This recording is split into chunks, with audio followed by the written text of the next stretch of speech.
Doctor Sebastian Paul, ഇപ്പോൾ കേന്ദ്ര committee 3 ദിവസത്തെ കേന്ദ്ര കമ്മിറ്റി ചേരുകയാണ്. CPM പരാജയ കാരണങ്ങൾ വിലയിരുത്തിയിട്ടുണ്ട്. അത് താഴെത്തട്ടിൽ മുതൽ വിലയിരുത്തലുകൾ നടന്നിട്ടുണ്ട്. അതിൽ നേതൃത്വത്തെ ചോദ്യം ചെയ്യുന്ന വലിയ വിമർശനങ്ങൾ ഉയർന്നു വരികയും ചെയ്തിട്ടുണ്ട്. ഈ കേന്ദ്ര കമ്മിറ്റിയിൽ വലിയ വലിയ ആലോചനകളും വലിയ തീരുമാനങ്ങളും അങ്ങ് പ്രതീക്ഷിക്കുന്നുണ്ടോ? അല്ല, CPM-ന്റെ കേന്ദ്ര കമ്മിറ്റി എന്ന് പറയുമ്പോൾ അവിടെ വലിയ തീരുമാനങ്ങൾ, പാർട്ടിക്ക് ഗുണകരമായ തീരുമാനങ്ങൾ ഉണ്ടാകേണ്ട സ്ഥലം തന്നെയാണ്. പണ്ടൊക്കെ അങ്ങനെ ഉണ്ടായിട്ടുള്ള അവസരങ്ങൾ നമ്മുടെ ഓർമ്മയിലുമുണ്ട്. പക്ഷേ ഇപ്പോൾ ഈ കേന്ദ്ര കമ്മിറ്റി എന്ന് പറയുമ്പോൾ, കേന്ദ്ര കമ്മിറ്റി എന്നല്ല, പാർട്ടിയുടെ ഏത് ഉന്നത സമിതി ആണെങ്കിലും അവിടെ നിന്ന് പ്രത്യേകിച്ച് ഒന്നും പ്രതീക്ഷിക്കേണ്ടതില്ലാത്ത അവസ്ഥയിൽ കാര്യങ്ങൾ എത്തിയിരിക്കുകയാണ്. ഇപ്പോൾ ഏത് വിഷയം, വിഴിഞ്ഞം ഉൾപ്പെടെ ഏത് വിഷയത്തിനും പാർട്ടിക്കകത്ത് വ്യത്യസ്തമായ അഭിപ്രായങ്ങൾ ഉണ്ടാകുന്നതിനെ സ്വാഗതം ചെയ്യുന്നയാളാണ് ഞാൻ. വ്യത്യസ്തമായ അഭിപ്രായങ്ങൾ ഉണ്ടാകണം. പക്ഷെ ഇവിടെ വ്യത്യസ്തമായ അഭിപ്രായങ്ങൾ എന്ന് പറഞ്ഞാൽ ആ വ്യത്യസ്തമായ അഭിപ്രായങ്ങളെ സമന്വയിപ്പിച്ച് പൊതുവെ സ്വീകാര്യമായ ഒരു നിലപാട്, അതാണല്ലോ പാർട്ടി നമ്മൾ ഈ കേന്ദ്ര കമ്മിറ്റിയിൽ നിന്നൊക്കെ പ്രതീക്ഷിക്കുന്നത്. അത് ഉണ്ടാകുമോ എന്ന കാര്യത്തിലൊക്കെ സംശയമുണ്ട്. ഇവിടെ ഈ ഒരു വിഷയം കിട്ടിയിരിക്കുന്നു. ആ വിഷയത്തിലെ വ്യത്യസ്തമായ അഭിപ്രായ പ്രകടനങ്ങളുടെ പേരിൽ പാർട്ടിയിൽ ഭിന്നിപ്പ് എന്നോ വിയോജിപ്പ് എന്നോ ഒക്കെയുള്ള കാര്യങ്ങളും ചുമത്തിയുള്ള ചർച്ചകളൊക്കെ നടക്കുന്നു.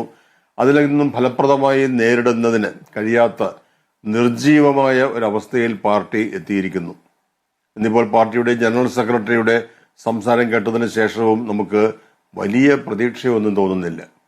ഇതിനു മുൻപ് വളരെ പ്രഗത്ഭരായ ജനറൽ സെക്രട്ടറിമാർ പ്രതിസന്ധി ഘട്ടങ്ങളിൽ പാർട്ടിയെ എപ്രകാരമാണ് നയിച്ചു കൊണ്ടുപോയത്, എപ്രകാരമാണ് പാർട്ടി സഖാക്കൾക്ക് ഉന്മേഷവും പ്രതീക്ഷയും നൽകിയിട്ടുള്ളത് എന്നൊക്കെ നമ്മുടെ മുന്നിൽ ഉദാഹരണങ്ങളുണ്ട്. പക്ഷെ ഇപ്പോൾ അങ്ങനെ ഒരു അവസ്ഥ കാണുന്നില്ല. വലിയ ഒരു പരാജയം സംഭവിച്ചു. അത് അപ്രതീക്ഷിതമാണ്. അപ്രതീക്ഷിതമെന്ന് പറഞ്ഞത് പാർട്ടി പ്രതീക്ഷിക്കാത്ത ഒരു അപകടമാണ് സംഭവിച്ചത്.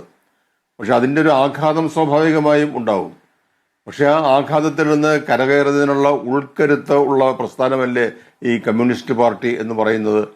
പക്ഷെ അത് എന്തുകൊണ്ട് ഇപ്പോൾ അത് സാധിക്കുന്നില്ല എന്ന ചോദ്യം എന്നെ പോലെ പലരെയും അലട്ടുന്നുണ്ട്. ഡോക്ടർ സെബാസ്റ്റ്യൻ പോൾ, പ്രതീക്ഷിക്കാത്ത പരാജയം എന്ന് പറയുമ്പോൾ ഡോക്ടർ സെബാസ്റ്റ്യൻ പോൾ, അത് ജനങ്ങളുമായൊരു കണക്ട് നഷ്ടപ്പെട്ടത് കൊണ്ടുണ്ടായ വിലയിരുത്തലല്ലേ? എന്താണ് അത് പ്രതീക്ഷിക്കാതിരുന്നത് എന്നൊരു ചോദ്യമുണ്ടല്ലോ. കാരണം സർക്കാരുമായി ബന്ധപ്പെട്ടും പാർട്ടിയുമായി ബന്ധപ്പെട്ടും നേരത്തെ ഉയർന്ന പല വിമർശനങ്ങളുണ്ട്. അത് മാധ്യമങ്ങളിലൂടെ പ്രതികരണങ്ങളായി വന്നിട്ടുണ്ട്. അങ്ങേപ്പോലുള്ള സഹയാത്രികർ നടത്തിയ പ്രതികരണങ്ങളുണ്ട്. പക്ഷെ ആ പ്രതികരണങ്ങളെയൊക്കെ പുച്ഛത്തോടും പരിഹാസത്തോടും തള്ളിക്കളയുകയും അതല്ല യാഥാർത്ഥ്യമെന്ന ഒരു വേറെ ഭാഷയിൽ തന്നെ പ്രതികരിക്കുകയും ചെയ്യുന്ന നേതാക്കളെയാണ് നമ്മൾ കണ്ടിട്ടുള്ളത്. അപ്പോൾ അത് ആ കാരണങ്ങളൊക്കെ തന്നെ ഇപ്പോൾ പരാജയ കാരണമാണെന്ന് വിലയിരുത്തുന്ന നേതാക്കളുടെ പ്രതികരണങ്ങൾ ഇപ്പോൾ കാണുന്നുണ്ട്. അപ്പോൾ തോമസ് ഐസക്കിനെ പോലുള്ളവർ ചില ഘട്ടങ്ങളിലെങ്കിലും അത് തുറന്നു പറഞ്ഞിട്ടുമുണ്ട്. മനസ്സിലാക്കാതെ പോയതാണല്ലോ ഇത്. ബാക്കിയുള്ളവർക്ക് അറിയാമായിരുന്നു, നേതാക്കൾക്ക് അറിയില്ല എന്ന് പറയുമ്പോൾ ജനങ്ങളുമായി കണക്ട് നഷ്ടപ്പെട്ടുകൊണ്ടാണല്ലോ. തീർച്ചയായും ജനങ്ങളുമായുള്ള കണക്ട് പാർട്ടിക്ക് നഷ്ടപ്പെട്ടിട്ട് അത് ഈ കഴിഞ്ഞ തെരഞ്ഞെടുപ്പിൽ മാത്രമല്ല, കുറെ കാലമായി. പണ്ടൊന്നും ഇങ്ങനെയൊന്നും ആയിരുന്നില്ല. സഖാക്കൾ എന്ന് പറഞ്ഞാൽ അവർ ആ പ്രദേശത്തെ ജനങ്ങളുടെ നിത്യജീവിതവുമായി ബന്ധപ്പെട്ട് അവരുടെ സഹായികളും ഒക്കെയായി പ്രവർത്തിക്കുന്ന ഒരു വിഭാഗം ആളുകളായിരുന്നു. അവർ കേവലം പാർട്ടി പ്രവർത്തകർ മാത്രമായിരുന്നില്ല. 1997 ആദ്യമായി ഞാൻ ഈ പാർട്ടിയുമായി ബന്ധപ്പെട്ട് സ്ഥാനാർത്ഥിയാകുന്നത്. അന്നത്തെ അനുഭവത്തിൽ നിന്ന് എനിക്കത് പറയാൻ കഴിയും. പക്ഷെ അതിൽ നിന്നൊക്കെ കാര്യങ്ങളൊക്കെ വല്ലാതെ മാറിയിരിക്കുന്നു. കാര്യങ്ങൾ മാറിയിരിക്കുന്നു എന്ന് പറഞ്ഞാൽ ജനങ്ങളുമായി ബന്ധപ്പെടാത്ത ഒരു അവസ്ഥയിൽ പാർട്ടി എത്തിയിരിക്കുന്നു. അത് അങ്ങനെ എത്തിക്കഴിഞ്ഞപ്പോൾ സംഭവിച്ചത് എന്താണ്? ഞാനാണ് സത്യം, അല്ലെങ്കിൽ ഞാൻ പറയുന്നത് മാത്രമാണ് സത്യം എന്ന നിലയിൽ ഒരു നേതാവ് പ്രവർത്തിക്കുമ്പോൾ അവിടെ വ്യത്യസ്തമായ അഭിപ്രായങ്ങൾക്ക് ഇടമില്ലാതാവുന്നു. പലരും പല രീതിയിലുള്ള മുന്നറിയിപ്പുകൾ നൽകിയിട്ടുണ്ട്. അതിനപ്പുറത്തേക്കുള്ള മുന്നറിയിപ്പുകൾക്കൊന്നും ഒരു സ്കോപ്പ് നൽകുന്ന പ്രസ്ഥാനമല്ല ഇത് എന്നെല്ലാവർക്കും അറിയാം. പക്ഷെ അതെല്ലാം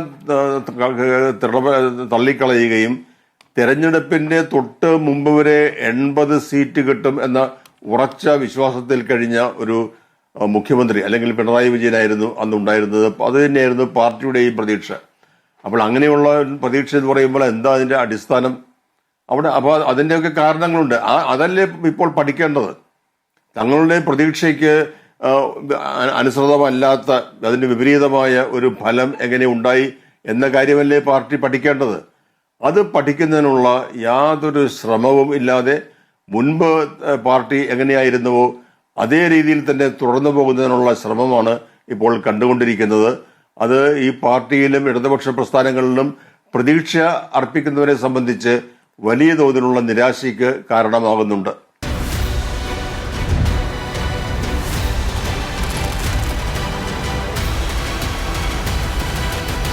ഡിബേറ്റ് വിത്ത് സ്മൃതി പരുത്തിക്കാട്.